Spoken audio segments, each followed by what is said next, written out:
honored to earn your vote on June 5th.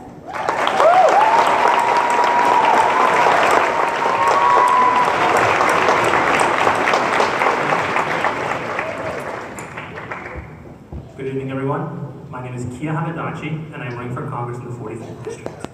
I was born right here in Orange County, and my family's lived here about 40 years. But I grew up in a different Orange County. I was 4 years old when I started. I didn't speak a word of English. I was smaller than everyone else, and I had a name that was a little bit different. I got picked on quite a bit. It wasn't fun, but it also instilled in me the importance of standing up to the little guy, standing up to the marginalized. It's a major reason why I entered public service, and why I've spent my entire career fighting to ensure that every American gets a fair shot at life. Now, one of the reasons my parents came to this country is because we have always been a nation where we are all equal under the law. People can be unjust, people can be fickle, but never the law. And now for the first time in my lifetime, because of the arbitrary whims of this president and the spinelessness of this Congress, that calculation has become much more uncertain. And make no mistake, we are in a crisis moment in this country. But we've also lost our way as Democrats. We became no different from the Republican Party, beholden to our donors, answerable only to the elites, and forgetting about the plight of the average middle-class family. Now, some people may tell you this is a conservative district, and the only way we can win is by nominating a moderate. I reject that logic. That is the politics of fear, that is the politics of cynicism. This is America. We're supposed to dream big, we're supposed to have ambitious goals, and we can do absolutely anything we put our mind to. And in the words of Barack Obama, if we were really serious about winning this election, we can't live in fear of losing it. We already have far too many Democrats in Congress who are in the pocket of Big Pharma, Wall Street, and the health insurance industry. Democrats who helped Republicans roll back some of the protections contained in Dodd-Frank. Democrats who are the reason that people believe our party is no longer the party of the middle class. This is a midterm election. If the electorate looks like it did in 2010 or 2014, it doesn't matter who the nominee is, we won't win this election. We will win in November by turning out voters who don't typically turn out in a midterm election. Young people, immigrants, and people of color.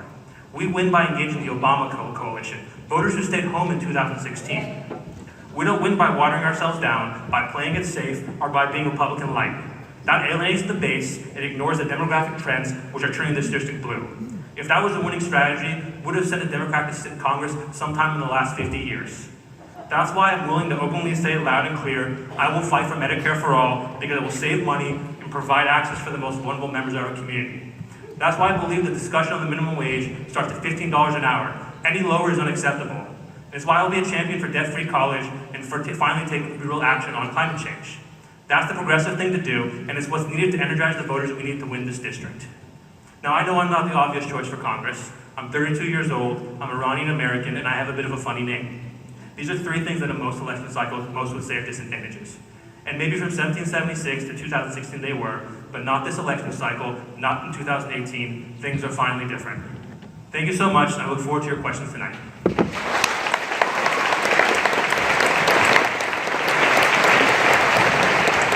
Hi everyone, my name is Dave Mann. I haven't met many of you tonight, so I'll give you a little background on myself. I'm a law professor at UC Irvine. I'm a native Californian product of our fine public schools, but I went out east for the first part of my adult life. I studied economics at the University of Pennsylvania's Wharton School, studied philosophy there. Shout out to UPenn. Went on to study at Harvard Law School, and what I like to tell people is the smartest thing I did in my 3 years there was convincing my wife Jane to go out with me, and then later to marry me and have kids with me. She's the love of my life. She's a fellow law professor with me at UCI. She runs our domestic violence clinic and is one of the country's leading experts in that area. I began my career in 2002 at the Securities and Exchange Commission. If you remember back to that time, it was a lot like today. There was a sense of national crisis, that there was something wrong with America. This was after 9/11. This was after the major accounting scandals at Enron and WorldCom. And it was in a spirit of public service, which I contrasted today. I disagree with George W. Bush about most policy, but on the other hand, I admire his instinct to try to unite this country rather than try to divide it. It was in that spirit of national unity and public service that I began my career trying to crack down on financial fraud and protect people's retirement security. For me, that began a career in public service. I went on to serve for Senator Charles Schumer as a senior policy advisor, and then as a policy director at the Center for American Progress. I cut my teeth in policy trying to address the fallout from the subprime mortgage crisis, and then the financial crisis, and the major effects we have from that. That was the worst crisis in our country's history by many measures, and certainly the worst since the Great Depression. I came out here about 7 years ago trying to get away from DC. Wanted to settle down in my research interests. I got a job offer. My wife ended up getting a job at UC Irvine. We had one young child, Teddy, at the time. He was 6 months old. He's now 7.5. But being in Irvine, we didn't know what else to do, so we had 2 more kids right after that. Emerson is now 5.5, and our youngest, Paxton, is about 2. And I'll tell you in all honesty, with a 1-year-old last year, running for office was the furthest thing from our minds. But when the travel ban was announced 1 week into the Trump administration, that was a clear signal that this administration was not normal, that they were going to engage in actions and rhetoric that defied sort of the core values that I grew up thinking this country stands for. My parents came over here in 1972 from Korea. They came to study on a student visa. They stayed on an H-1B visa. They ended up naturalizing in 1982. Along the way, they had me and my brother.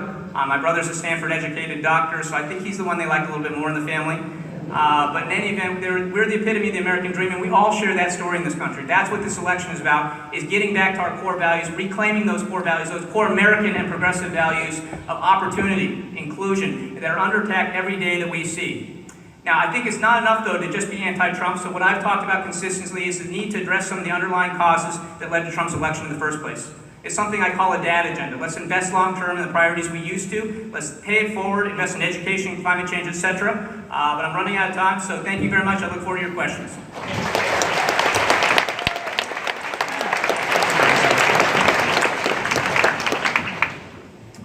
My name is Brian Ford, and I could not be more proud to run and ultimately represent the community who raised me. I grew up just down the street in Tustin, California, but while my connection to this community runs deep, this is not about our past. This is about our future. I'm running for Congress because right now we're answering the questions that will define our future for the next several decades. And we need to ask, in the age of globalization, in the age of automation, how do you move a country forward without leaving anyone behind? How can we become more connected to one another when the tools of that very connection are used to undermine our unity? Our economy, our privacy, our environment, our security, our democracy are all at stake. Change, social, economic, is happening fast. And rather than taking control of our own future, our leaders seemed overwhelmed by it. To be fair to them, they're not prepared. They're ill-equipped, and they're unqualified to keep up. They are a Congress that was built for the 20th century that is dealing with 21st century problems. And that could not be more evident in the wake of the Zuckerberg congressional hearings. We laugh, but this is a serious issue. This is our democracy. These are our elections. And we are a 21st century community.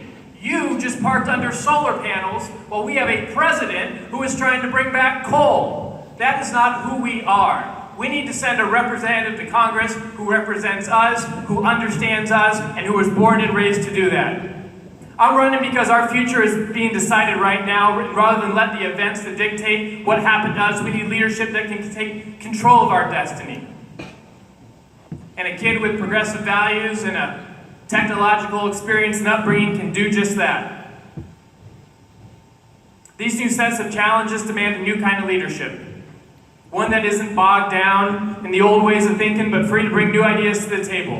One that isn't bound by party, but by values. One that isn't looking to pick fights, but solve problems. One that isn't just reacting to the problems of yesterday, but can see around the corner.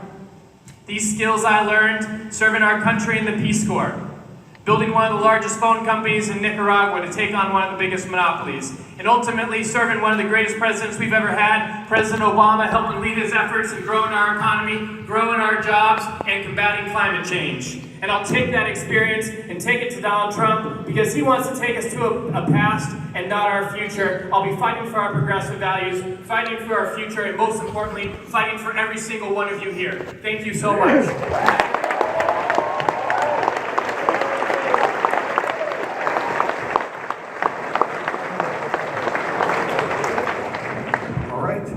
We will now draw the questions out of this Tupperware.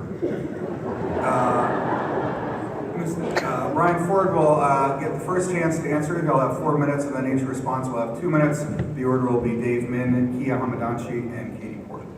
Very technological. This might be a 20th century means of... and here's the question that all 4 speakers will address. As a member of Congress representing the 45th Congressional District, and assuming you would support a repeal of all or most of the recently passed Tax Act, aka the Tax Cuts and Jobs Act of 2017, what would be the highlights of your replacement tax legislation, and how would such legislation benefit persons living in this district? Repeat that, it's hard to hear you. Sure.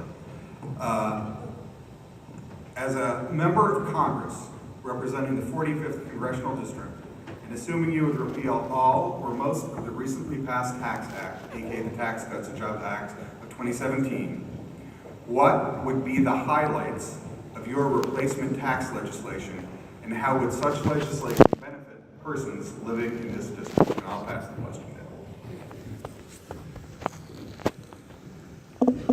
This is a 4 minute. Thank you. Well, you know, if there's one thing that unifies us in a district of Republicans and Democrats, no party preference, is our collective anger towards Mimi Walters for voting for this bill. I've never seen my inbox more flooded with Republican complaints than when she did that, especially when we see other Republicans that are in Orange County represent neighboring districts who voted against it. Now, clearly I would be against it, and I think we clearly need comprehensive tax reform. And I believe in the earned income tax credit, and I believe we need to expand that and double that. Because if you look at it over in 2017, we returned $7.3 billion to the pockets of working people. And I believe that if we expand the earned income tax credit so that folks, and we double it, so that folks with 3 children, for example, would instead go from having a $6,300 tax credit to more than $12,000. But I also believe we need to know what we're paying for. Now, when I was in the White House, we worked to open that up, make our government more transparent. The fact that I go to CVS and buy a packet of gum and get a longer receipt than I do after sending my check to the United States government, it just boggles my mind. So I want to make sure that we actually know what we're paying for, and you get a full receipt with clarity about where your money's going, so people start to actually appreciate what they're paying for. Because it turns out that we do put our federal government dollars to good use. I remember working in the White House and seeing so many of our incredible civil servants leading the way, and couldn't be so proud to pay my taxes every single day to not only those civil servants, but to our teachers across the country as well. But you also have to think about how we can get more involved. Think about participatory budgeting. Wouldn't it be nice to take a small percentage of what you're paying for and actually walk around your community and direct that money to the things that you care about most? That local dog park, that school, that gymnasium, that solar parking lot. I think it's important that people get involved in their community. We're in the midst of one of the greatest civic awakenings that we've ever seen, and we need to extend that and encourage participatory budgeting, where each individual gets the opportunity to make small decisions about how their tax dollars are put to use. This isn't a new or novel concept. This is a concept that's already being used in countries like Brazil. Why can't we take that back to America and learn from countries like Brazil as well and those opportunities? But it's also about making it easier for folks. Did you know that in Estonia, they do your taxes for you? Make it a lot easier if we did our taxes for us here, and made it a lot easier for so many of us who spend hours upon hours doing our own taxes when other countries, much smaller countries, can do it for us. So I'd actively advocate for that, because what we gained with the tax bill is nothing. What we got, we're ultimately going to be increases in our taxes, which no one wants in our district, and it's a unifying feature that'll help us flip this district and flip Mimi to the unemployment line.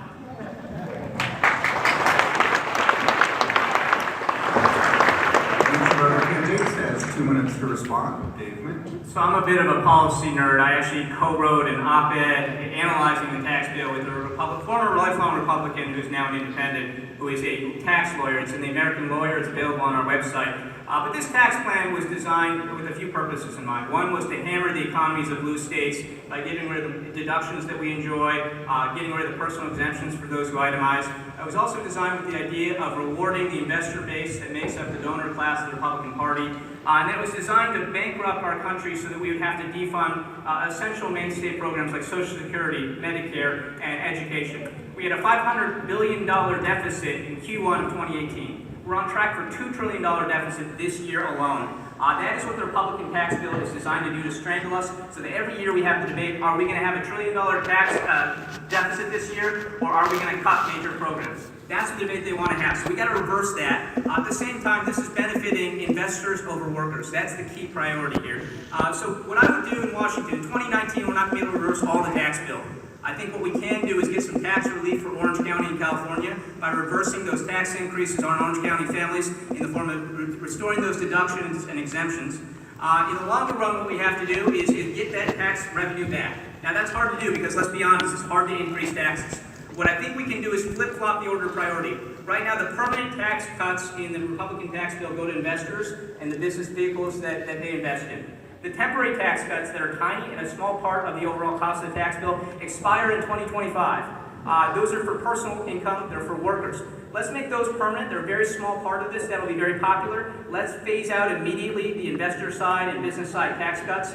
And let's have a real debate about what our budget should look like. That's what I want to do. Let's favor people who work for a living over those who invest for a living. If you're lucky enough to invest for a living, I don't think you need a tax cut right now. And frankly, trickle-down economics, as we know from time and time again, we've had experience, does not work in improving the economy. It bankrupts countries, bankrupts states, and it's bad for us.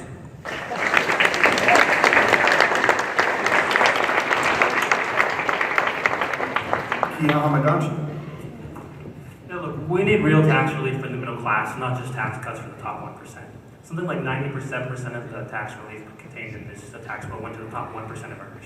Now a lot of people will say, well, Orange County is really wealthy, the district's really wealthy, isn't that us?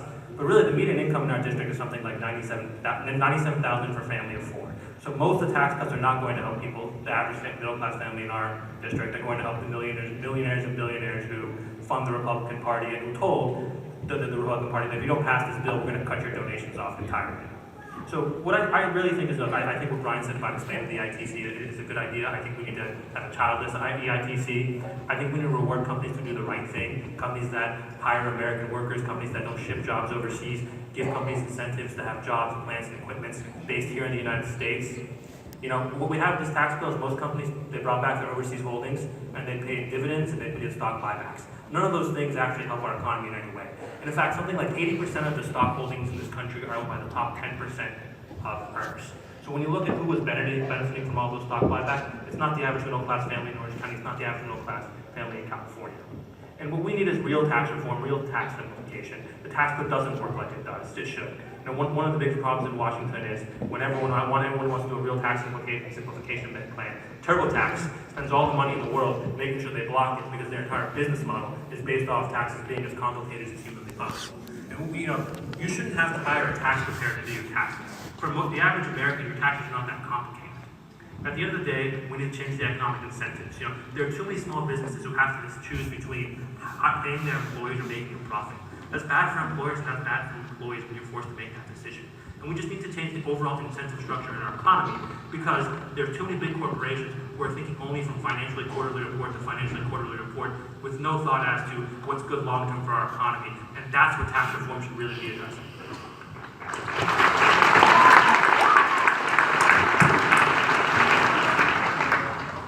I absolutely will fight to repeal and reverse the entire tax plan. I don't think it's appropriate to take a piecemeal approach. I think we need to be bold and make clear that the direction that Trump and Representative Mimi Walters took us was the wrong direction. So upon reversing that bill, the tax priorities that I would work on are both substantive and procedural. On the substantive side, I think we need to adjust our tax system to help support families who face calamities, who are running into the problems that trip up so many middle-class families that I've seen in my career as a consumer protection attorney. Making the deduction for unexpected health care expenses more accessible. doing something to help ease the tax burdens that are created when a married couple divorces or separates. I think we need to expand the child care tax credit. As it stands right now, by the time it's time to pay my taxes, I've used up all of that tax care credit for my one child who needed child care. So we need to expand that tax care credit for children. I think we need to change how our tax system treats student loans to provide the same level of deduction for those who are burdened with student loans who invested in their education as we do for those who invested in a second or third or fourth home. On the procedural side, I'm a big believer in something I call fast forms. The government should take your W-2 and take your information, fill it out, and then send back your tax forms to you. If it looks right, you sign and send it in. This would make April a whole heck of a lot more fun for all of us, and it would make the government invest in technology to improve our tax system, which they have no incentive to do now. The last thing I say, I think we need to improve the incentives that we give to businesses to provide on-the-job and transitional training, including for those who are disabled or with special needs or those who don't go to college. There is so much we can do through our tax system. We have to start by repealing Trump's tax plan.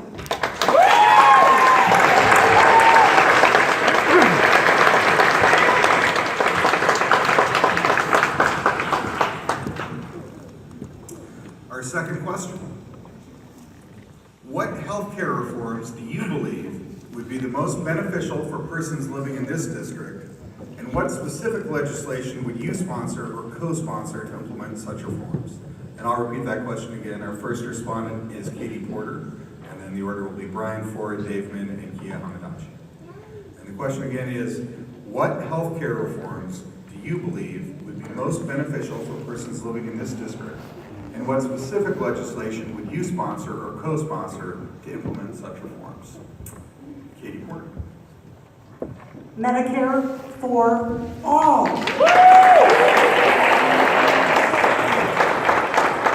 We don't need can't-do Democrats in Washington. We've got a can't-do president and a lot of can't-do Republicans. If we had that kind of can't-do attitude, we would never have Social Security. We would never have Medicare. We would never have so many of the programs that millions of us count on day in and day out. So we have to start there. I think our healthcare system is fundamentally broken, and I think the status quo is unacceptable. Some of the specific things that concern me are the price gouging that we've seen from pharmaceutical companies, triple and quadruple digit increases on pharmaceuticals, life-saving drugs with no notice to consumers. I strongly support repealing the law that prohibits the government, the largest purchaser of drugs in our capitalist economy, from negotiating those pharmaceutical prices. I think we need real parity for mental health treatment. The Affordable Care Act promised that, but we're not there today. Our mental health care system today is a shadow of what it was 20 or 30 years ago, and we're paying the price with homelessness, with gun violence, with tragedy and hardship in our own families sometimes. The last thing I would work on is increased support generally for those with disabilities and older Americans. We're an aging population, and that is a good thing. But figuring out how to deliver health care to older Americans in place, in their home, in a safe way, in a loving way, in a compassionate way, is going to require a big effort from our federal government, and I would work hard to do that for our Orange County families.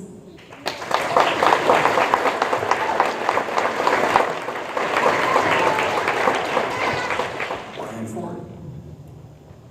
I stand with Katie, and I stand with Medicare for all. It absolutely. You know, I'll never forget coming back from Nicaragua after serving the Peace Corps. I lived under a couple of versions of single payer when I lived in Nicaragua and lived in the United Kingdom for grad school.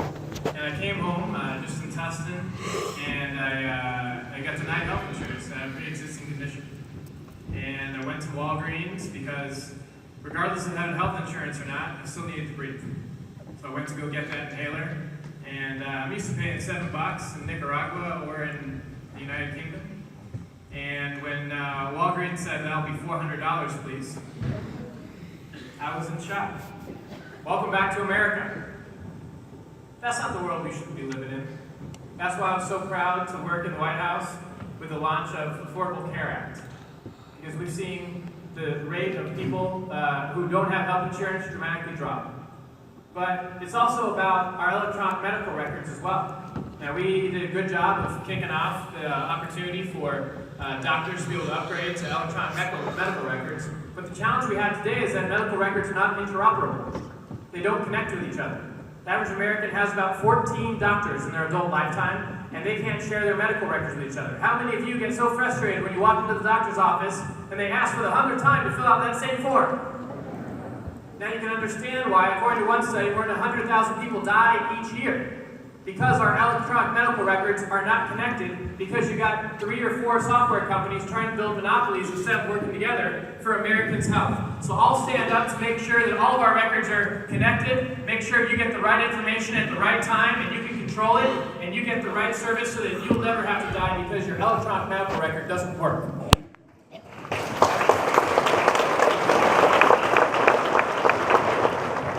So let's be honest, we have the worst healthcare system in the world right now.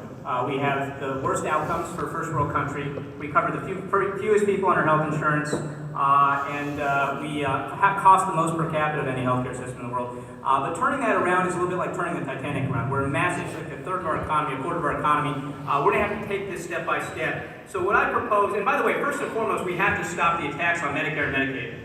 There are literally people in this community that will die if the Republicans get their way in passing some of the assaults on healthcare that exists, Medicare and Medicaid specifically, but otherwise. But what we also have to do is then think about how we're going to proceed to universal healthcare. Because universal healthcare should be where we're trying to go. And I'm open to how we get there. I'm open to this Medicare for all approach that they've endorsed. I'm open to other approaches, whether it's multi-payer or whether it's a really good fix to ACA. I think the goal has to be universal, high-quality coverage for everyone in America. So I think we start by expanding Medicare down to 55. That is a big uncovered group of people right there.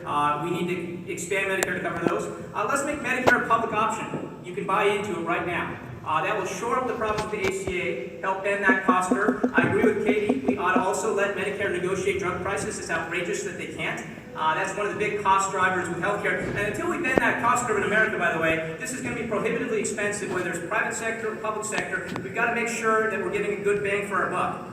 Finally, I think we need to expand CHIP, because too many working children, children of working families right now don't have health insurance coverage, and we need to make sure they get that as well. So that's kind of what I propose. That's the same steps, by the way, that Bernie Sanders has proposed with the Medicare for All bill. I just think that those are good first steps that will get us most of the way to universal health care, and then we can decide as a country where we want to go. But I don't want to let the perfect be the enemy of the good. I want to say that we ought to focus on the prize here, which is making sure everyone in our country, in our community is covered. That ought to be the goal, and that's my position.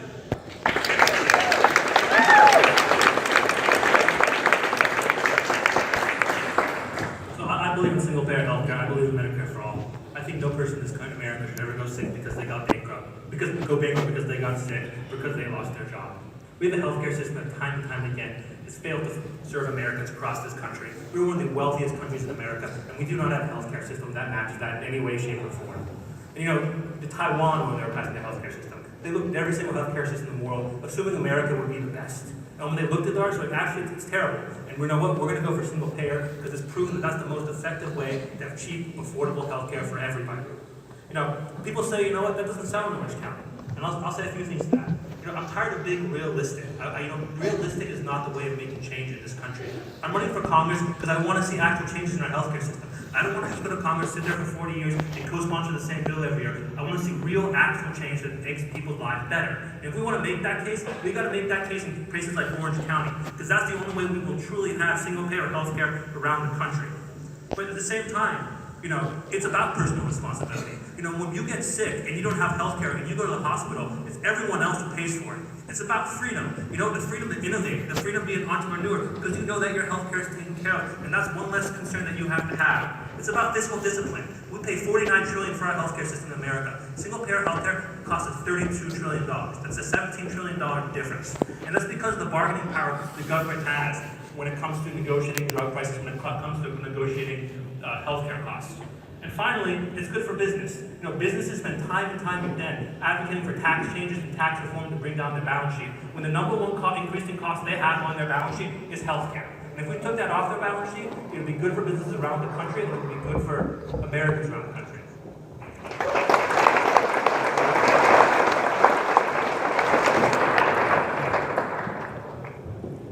All right, we're right at the halfway part of the debate. This is our third question. The first speaker will be Kia Hamadanchi, followed by Katie Porter, Brian Ford, and Dave Min. And here's the question. What specific legislative efforts would you prioritize to address climate change and why? So the question once again is, what specific legislative efforts would you prioritize to address climate change and why? And again, our first speaker is Kia Hamadanchi. So climate change is the most existential question of our time. You know, if we don't take real action, and I'm talking about the year 2020, we don't really start to bend the emissions curve, we risk living in a planet where our children and our grandchildren can't breathe the air and they can't drink the water. I don't care how nice your car is, how nice your house is, you can't actually live on the planet. There's no point in being here. And that means we have to take real steps. That means, you know, even though Trump has pulled out of the Paris Climate Agreement, even if I get elected to Congress, I'm not going to get in there right away. We have to make sure that one, state, local governments, and businesses are working together to make sure we do whatever we can so America meets its targets. You know, California has to lead the way. You know, Jerry Brown is hosting a climate change summit in California this September. And you know what? It's the kind of climate change summit that should be hosted by international government. But you know, people know that Donald Trump is not going to be there. But California, Jerry Brown has decided, you know what? We're going to lead. And we know people should copy the model of California because despite our population, we have actually one of the lowest carbon emissions per person in any state in the country. So what I think that looks like is one, I think we need to put a price on carbon. It needs to be a price that's real, and there needs to be a dividend paid out to everyone to make sure that middle class and low income families are not paying higher in their taxes overall.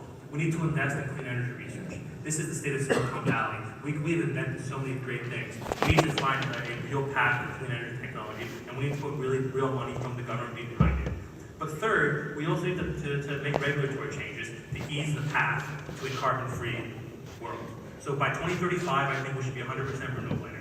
We should end the leasing of federal land for fossil fuel drilling, and we should do everything in our power to make sure we have an economy that is moving towards a carbon-free world. Because that is the only way we're going to save our planet, and we have to act, and we have to act immediately.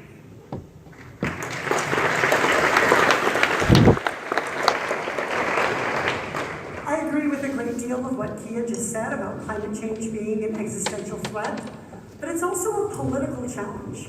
The only way that we're going to truly tackle climate change is by standing up to the fossil fuel industry and the grip that it has on elected politicians in Washington. Career politicians like Mimi Walters, who take tens of thousands of dollars from the fossil fuel industry every year and give them exactly what they want. So one of the things I would support is going back to banning drilling off our beaches. We're not in a fossil fuel crisis, and we should protect our shores. I also believe that we should invest in the scientists and career professionals at the Environmental Protection Agency and support the work that they are doing to fight climate change day in and day out, year in and year out. I think we should support basic science and research, research like the kind that's going on in our own backyard at UC Irvine, where world-class scientists are working on problems of ocean warming, climate and air pollution, climate change. I support finding ways to help developing countries adopt clean energy, exporting our clean energy technology to developing countries. It not just fights climate change, it's good for our economy. This is an area in which Orange County can create jobs and help the climate. And I completely agree that we need to support initiatives surrounding carbon pricing. I think it's been shown to be extremely effective here in California, and I agree with Kia that we should be exporting that model around the world.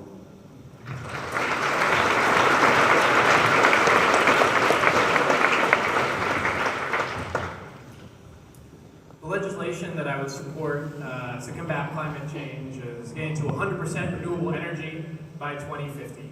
But, you know, I learned a lot tackling climate change when I did it at the White House for President Obama, leading his climate data initiative. And I learned a few things when I was there. One, that our energy demand is growing by 30%.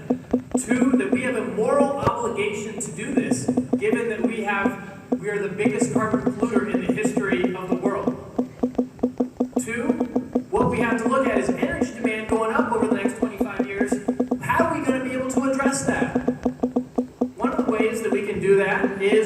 about going to solar, as we see just outside here in the parking lot. And it turns out this is a massive job creator, not only across the country, but in this very district. Solar's growing at 12x the normal economy. It's creating 4 million jobs. And so that's why, as part of the 100 by 2050, we need to look at how we're going to electrify our transportation grid, which will create more jobs, but we also have to do vocational job retraining. We also have to fund critical research to make sure that we're doing carbon capture.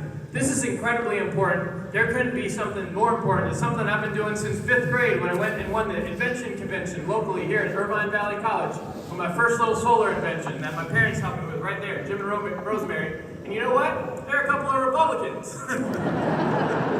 There are a couple of Republicans that vote for Hillary Clinton that care deeply about our environment, that taught me to recycle early, like so many Democrats here. It's something that we can all band around it, and something that we can support, and send a representative to Congress who will actually fight for it rather than fighting for offshore oil drilling, which is something that I'll never do, nor will I take any funds from the fossil fuel industry. So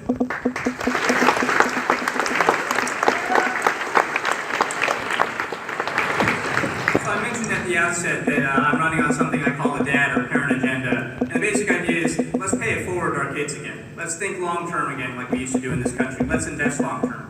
As the Greeks used to say, society is great when people plant trees that they know they won't be around to see. And we've gotten away from that philosophy as a country, and climate change, of course, I agree with everything everyone said here, is the existential threat of our lifetime. We have to address it, and immediately. I also believe, by the way, in deferring to experts in science, and we've gotten away from that in this administration as well. So I will say I prefer the carbon fee and dividend proposal proposed by many folks. I think that's probably the cleanest and most effective way of addressing carbon emissions. That being said, I don't want to let the perfect be the enemy of the good. If we can get a great cap and trade system in place, if we can get another alternative, let's do it, because we have to address this issue yesterday. This is a clear and present danger to our future, what we're leaving behind for our kids. At the same time, I think, as others have suggested, we ought to invest in the types of technology that can transform our economy.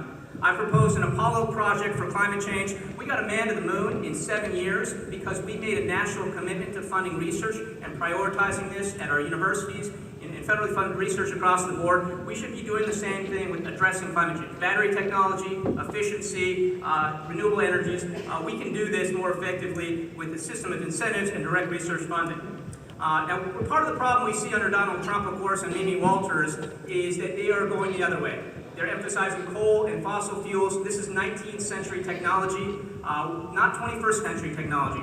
So I agree with the comments made that we in California need to lead, but at the federal level, we need to figure out ways to fund this. And so part of what I really think we need to do is think big, address this immediately, and we have to seek bipartisan support, because as much as it's great to just say, hey, we'll snap our fingers and get something done, we do need people. We're not going to have a supermajority in Congress or the Senate. We won't control the presidency, even if Donald Trump is removed. We're going to have to work with the other side, and that's something we're going to have to deal with. How do we get climate change addressed immediately? By appealing to the sensibilities of people like Brian's parents.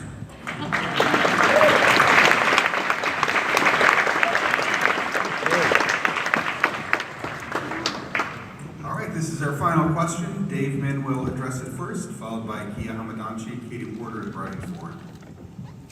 What specific legislation would you prioritize to make college affordable to as many graduates of this district's high schools as possible?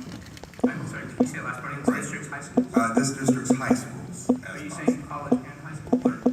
How to make college affordable to the graduates of high schools in this I district. see, okay. And I'll repeat that one more time for the benefit of all. What specific legislation would you prioritize to make college affordable to as many graduates of this district's high schools as possible? So, in my lifetime, we've seen a massive shift. It used to be the case that society funded education because this is a true public good. And so when we talk about being parents and that parental responsibility to pay it forward to the next generation, we're really talking about what kind of world we're leaving behind for our kids. We used to have a society in which college was affordable or free, and education was high quality across the board. I like to point out to people, when Mimi Walters graduated from UCLA in 1982, do you know how much she paid for tuition? $350 a semester. And the point is that whether it's free or $350, it's a high-quality, affordable education at a top-notch UC. And so when people, who are a little older than myself say, oh, well, I just worked a part-time job and I didn't end up with any debt. That's because we as a society prioritize high-value education. So we got to get back to that mode of thinking. Jack Ma, as I said to a couple of you up front earlier, Jack Ma is the CEO of Alibaba. He has a quote that I like to tell. He recently said something to the effect of, you in the United States over the last 30, 40 years decided to prioritize your defense budget. And as a result, you have the world's best military technology, the most planes and bombs and tanks. You can destroy anyone in the world. We in China, we chose to invest in education, in our universities, in our STEM, in our engineers. And as a result, we're developing the next cadre of the world's great engineers, and we expect to be the next great engineering economy in the world. It's about First, their plans to go to college. People who don't have someone to guide them when they get there. So there's a few things that we need to do. The first thing I think we need is free community college. Usually that's a good entryway for people. They should be able to have the opportunity to attend community college for free and then get started education. Two, we need to expand Pell Grants. The third thing is we need to give people the ability to refinance their student loans at market rates. But four, we also need to fight back against the moves that Betsy DeVos and Donald Trump are doing when it comes to the for-profit college industry. One of the worst industries of any industry. People who have deceptive, misleading practices and are ripping off students and taxpayers left and right. And Betsy DeVos is basically giving them the blank check to run amok. But the other things we need to fight back the Trump administration's efforts to undermine public student loan forgiveness and income-based repayment. And finally, I really do believe that we need to eventually move to debt-free college. Because you should be able to get a higher education in this country without incurring any debt. Because it is truly, unless you're Steve Jobs, it is truly the only one American to advance yourself and be successful. And every single person should have that opportunity.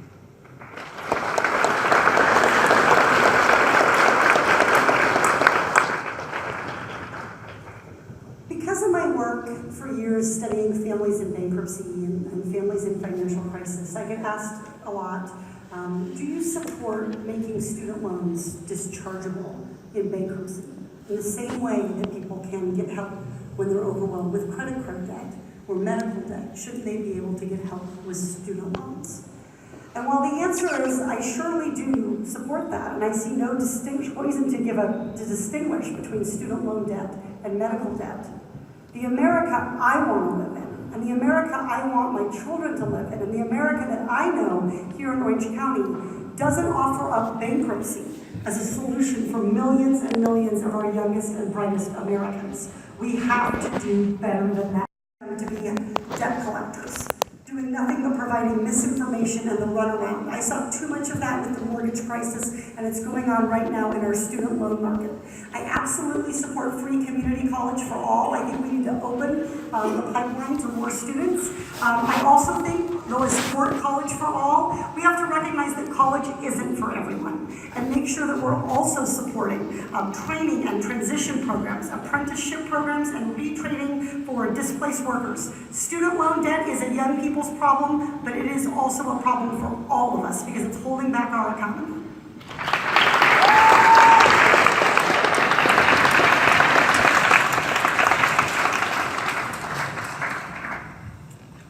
I believe and will fight for a debt-free college education. For me, this is personal. Now, while Mimi apparently was paying $350 to go to UCLA, there's the only similarity that Mimi and I have is that I went to UCLA and my wife went to UCLA too. And my wife right now is saddled with more than $100,000 in college loans because she went to law school at UCLA and she chose a path of public service in the wake of that, fighting for Native American rights that she wants to defend for her and her family as well. And so in doing that, working for a senator in North Dakota and working for President Obama in the White House and then working in the Department of Interior, she wasn't making much money, and so her loans continued to accumulate. So I would absolutely fight for debt-free college education, but I'd also fight for refinancing, the ability to refinance our college debt. I think it's incredibly important. But I also believe that our businesses should get on board as well.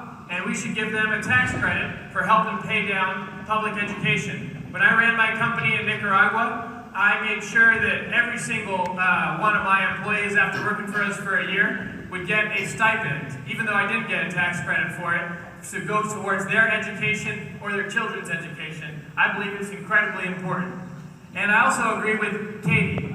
I believe in vocational training because college isn't the best for everyone. And I believe in vocational training, and I also believe in retraining for older folks. A couple weeks ago, I went to Michigan. Probably not the best time to go to Michigan when you're running for Congress in Orange County, But I did that because my mother-in-law just got her college degree after 40 years of working hard. And she got it because of a program by the state of Michigan. When she lost her job a year ago, they gave her an opportunity to go back to school, retrain for the new skills that she needed so that she could be ready for the new workforce, and she is, and she's looking for a new job, and she's got some great opportunities because of this retraining. So we got tablets for young and old.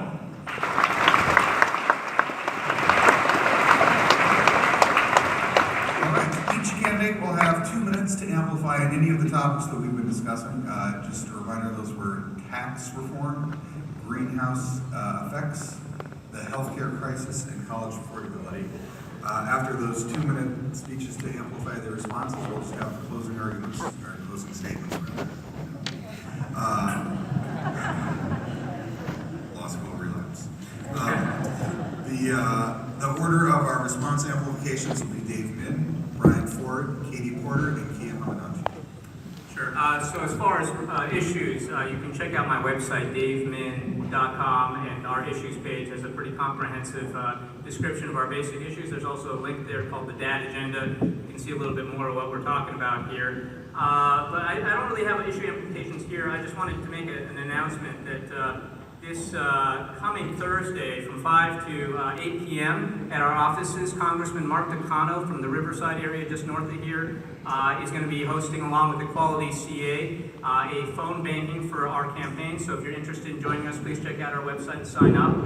Equality CA, of course, is the largest LGBT rights group in the country, and I'm really proud to have their endorsement, as well as Congressman Takano's. And then on Saturday, we're having a Get Out the Vote rally with Linda Sanchez, another congressional representative from just north of here in Orange County. And she'll be hosting that. We're going to have hot dogs, including vegan and turkey hot dogs for those of you who don't eat meat. And so please consider joining us. We'll be doing a canvassing after that. So thank you very much. And I look forward to seeing you around and answering your questions afterwards.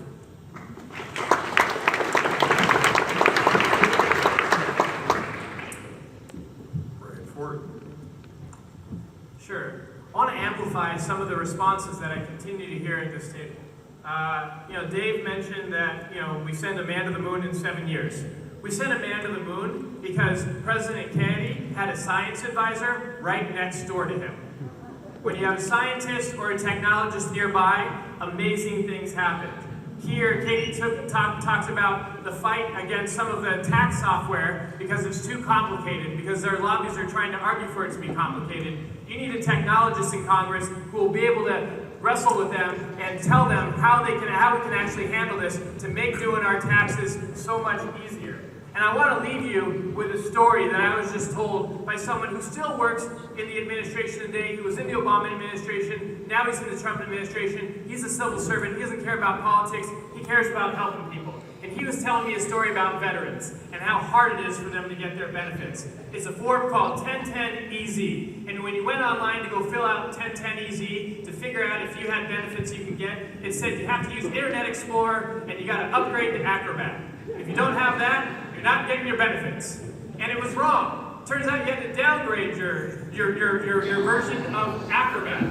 So no one was accessing it, and instead you had to fill out a paper form. And you would get a response in 137 days with that paper form. But you know what? It has the technologists from a program that I helped start when I was in the White House. And as a result of that, they built a new web form. Can you imagine that? And you can fill it out on your phone. The blind can be able to access it now. And as a result, 50% of those who filled it out got the response in 10 minutes, not 137 days. So whether it's sending a man to the moon or helping a veteran get their benefits in 10 minutes, not 130 days, we need more scientists and technologists in Congress, not lawyers. We got enough of them. We only got 4% of technologists. So help send it in.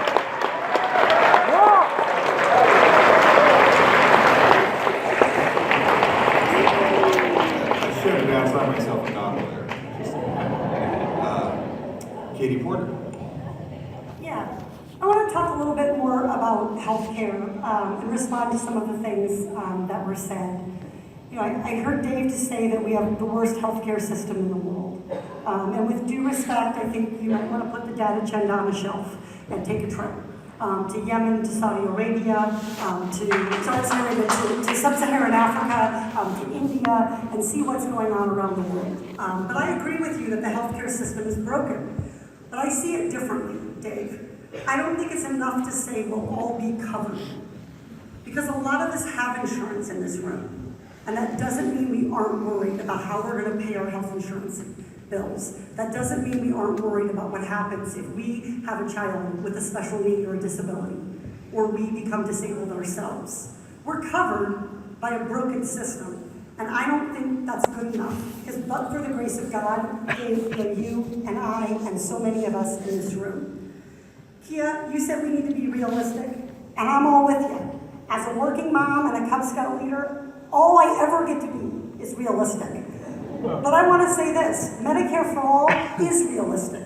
It's working around the world, and it will work right here in Orange County. Dave says, don't let the perfect be the enemy of the good. But I say, if you only aim for average, you will never achieve greatness. I'm in this race for one reason, which is that I love this country. And I believe that we can be great, we can continue to be great at the things we've been great at, and we can improve on the many, many things we need to do it. But to be great, to achieve things, to achieve better than just good or good enough, we have to tackle campaign finance reform in this country. And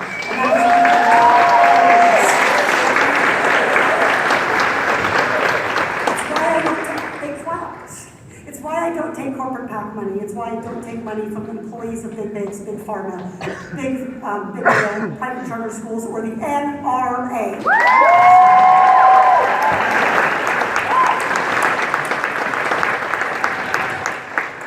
I want to go back to the tax question briefly and talk about income inequality, which is, I think, the biggest issue facing our country today. And I think there's no issue that I believe more contributed to the election of Donald Trump.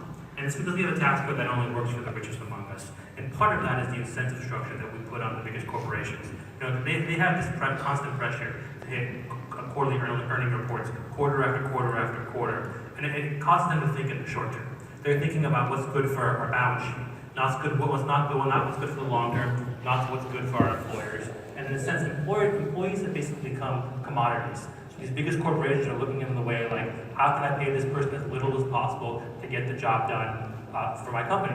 And that's not the way we should be thinking about workers in this country. And you know, the worst is companies like Walmart, who basically count on the American government to subsidize their workers, because Walmart literally does not pay them enough. When there was talk of cutting food stamps, Walmart put out an SEC statement that basically said, you know, this is going to be really bad for us, because if they cut food stamps, our employees literally cannot afford to live in the United States. And when I talk about changing the incentive structure, I talk about things like putting a freeloader tax on companies like Walmart. Companies who, because they pay employers so little, we have to pick up the tab as taxpayers. And it's absolutely critical that, you know what, these companies who are making billions of dollars aren't getting a free ride at our expense. We aren't paying for food stamps, we aren't paying for Medicaid for these employees because Walmart wants to have more corporate profit. And that's what I mean by changing the incentive structure, and that's how we really start to address problems like income inequality.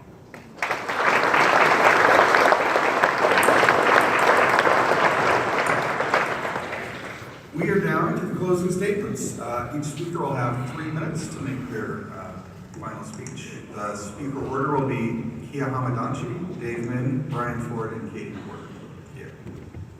So I want to thank everyone for hosting this debate. I want to thank everyone for coming tonight. Election night will be 50 years since the death of Bobby Kennedy. And I mentioned that because before Barack Obama, there was Bobby Kennedy. He represented that same brand of politics, that hope and that idealism for a better America.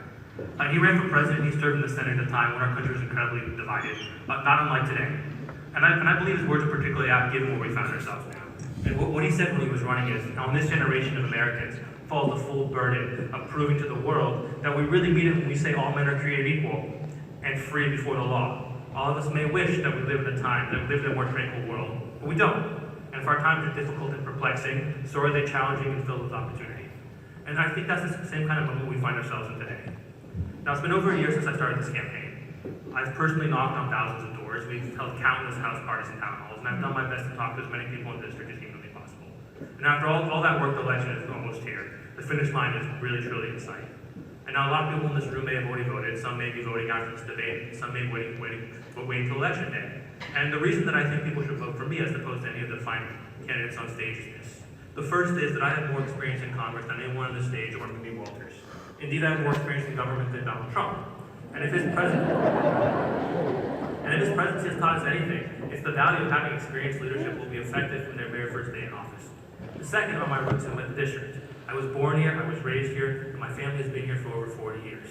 I know not just where Orange County is going, but where we've been and the challenges we're going to face going forward. Third is youth. I am younger than any member of Congress currently serving. And if these kids in Parkland have taught us anything, it's this time for a new generation of leadership. It's time for new and fresh faces that aren't afraid to fight the tough battles that establishment politicians have been unwilling to address for decades.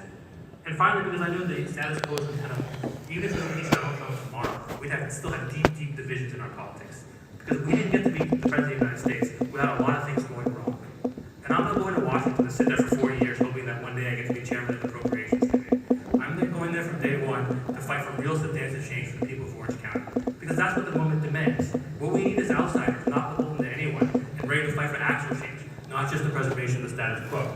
Because in the words of Bobby Kennedy, I'm running for Congress because it is now unmistakably clear that we can only change these disastrous, divisive policies by changing the people who are making them. And make no mistake, this is a critical election. November 2018 will be a watershed moment for our country. Allies around the world are going to look at the election and decide whether Donald Trump was just a momentary blip or is going to reinforce the notion that it's now time to write off America and look elsewhere for global leadership. So that's why I'm running for Congress. Thank you so much for coming tonight. I'm asking all of you for supporting this election. Have a great night.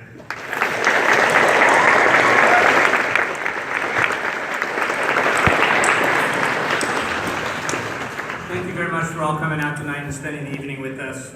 We've got some great candidates, let's be honest. Some great experience in academia and Congress and the executive branch. Great endorsements all around. So how do you choose between us? Well, first of all, let's compare ourselves to Mimi Walters. Mimi Walters is scary. On every issue, I can imagine she's at the opposite of where this district's values are. But more importantly than that, even if she was correct on issues, even if I agreed with her on issues, she's a bad representative, a terrible representative, because she doesn't represent us. How many of you have met Mimi Walters here? Like a couple, and usually it's because she's running away from you to protest, typically, right? And that's the problem, is Mimi Walters only represents her donors and her core supporters, and she's forgotten what it means to represent the people of this district. That I think is not to be the Democratic version of that. It's to be someone who tries to represent everyone in this district, and that's been my goal from day one.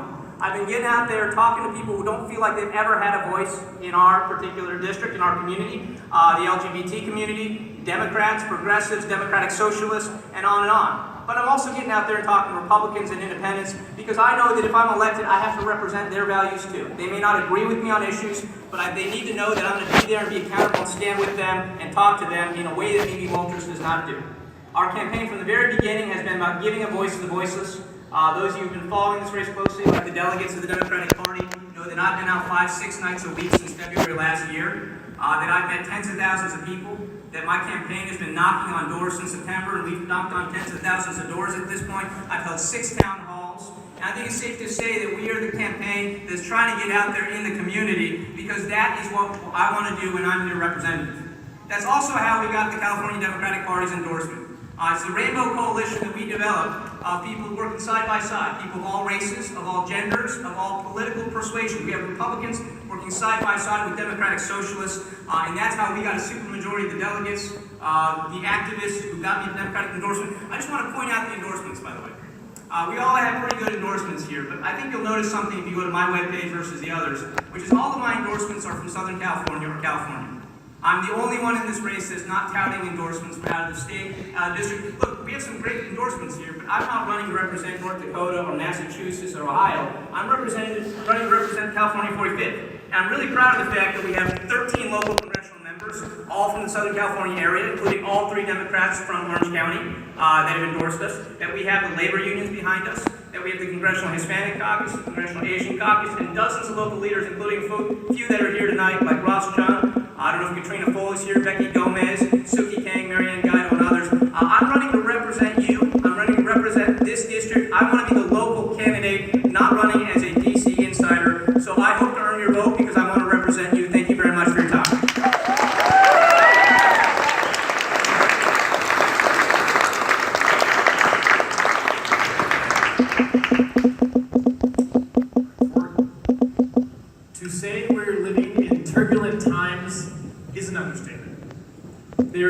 escaping the truth that globalization and automation are changing our economy. Think about it. 40% of all U.S. jobs as we know them will be eliminated in the next 15 years. You think this is about cab drivers? You think this is about factory workers? This is also about white-collar jobs. Journalism, accounting, the law will all increasingly be automated over the next 10 years. Who in Congress is looking around the bend to see how we can get everyone the skills they need to build a secure life for themselves and their families? Technology is not just about the tech economy. Volkswagen defrauded consumers and regulators to pollute the environment using software. Cyber attacks, as Dave mentioned, now threaten not only the security of our personal information, but the sanctity of our elections. Who in Congress can write the laws that won't be out of date by the time the ink dries? It's these values and skills we need right now in Congress, and they are desperately missing. Did you know that less than 4% of people in Congress have a technical background? If you didn't, you saw it during the Zuckerberg congressional hearings. There is so much at stake in this election, in this moment in history. We have to win this seat. And this year we have an incredible opportunity to do it. I'm running to give you something to vote for, not something to vote against. Now, some may have heard I was formally registered as a Republican, like my parents.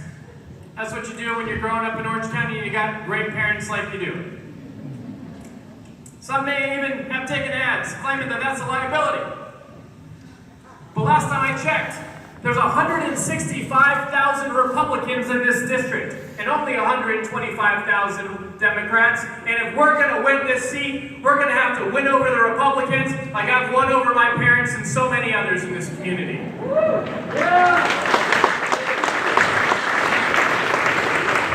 In a country so full of division, at a time in history so full of negativity and name-calling, what our country needs right now is a uniter. Someone who stands up for our progressive values, but has the compassion and empathy for Republican constituents to take the time to explain the economic benefits of our progressive values. That's something that I'm uniquely suited to do. That's why elections expert and Chapman University professor Mike Moody declared in the Voice of OC that I've got the best shot to beat Mimi. And I can only do it with not the congressional endorsements, but your endorsements. So you've got your finger on the scale, and I hope you push that button next to Brian Ford on June 5th. I would love to have your vote.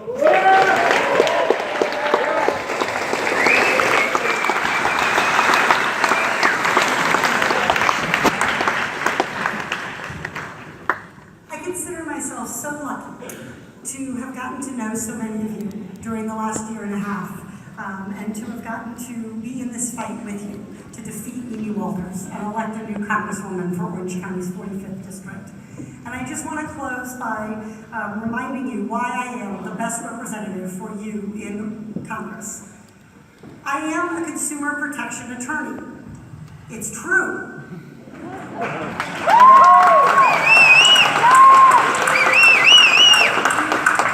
I'm a tenured law professor at the University of California, Irvine. And I'm the mom of 3 awesome campaigning kids. I've been fighting Wall Street on behalf of families for almost 20 years. And it's that fighting spirit, it's knowing how to stand up to powerful special interests and how to win for families that gives me the track record and the skills to take to Washington to make meaningful change. I was one of the first people in the country to sound the alarm about Wall Street's abuses. Back in 2006 and 2007 and 2008, when my research was featured on the front page of the New York Times, people thought Wells Fargo didn't make mistakes. But I knew what I had seen, and I continued to have the courage of my convictions to speak up about what was happening to so many homeowners and to our economy. And I fought with our then Attorney General, Kamala Harris. She signed a $12 billion deal, and she entrusted me with fighting for all California families, including those here in Orange County, to keep their homes. And together we won $18 billion from those banks. Also true, you can ask Kamala. And through all of that work, have seen that the God's honest truth is that our political system puts powerful special interests ahead of families. And it is hard, and there's a lot of competition for this one, to come up with someone who better embodies putting powerful special interests first and families last than Mimi Walters. We have seen it on the ground, and we have seen it in every professional poll conducted in this race. I can beat Mimi Walters in November.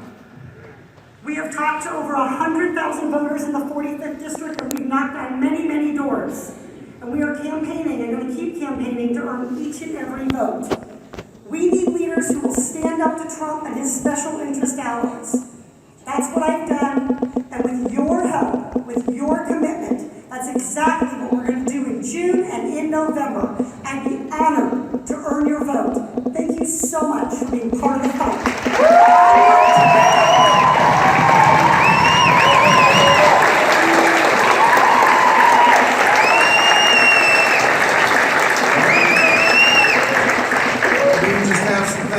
Couple of announcements and we'll be done for the night. I'd like to thank Indivisble and especially their organizers Zane, Maria, and Robin for putting this event together.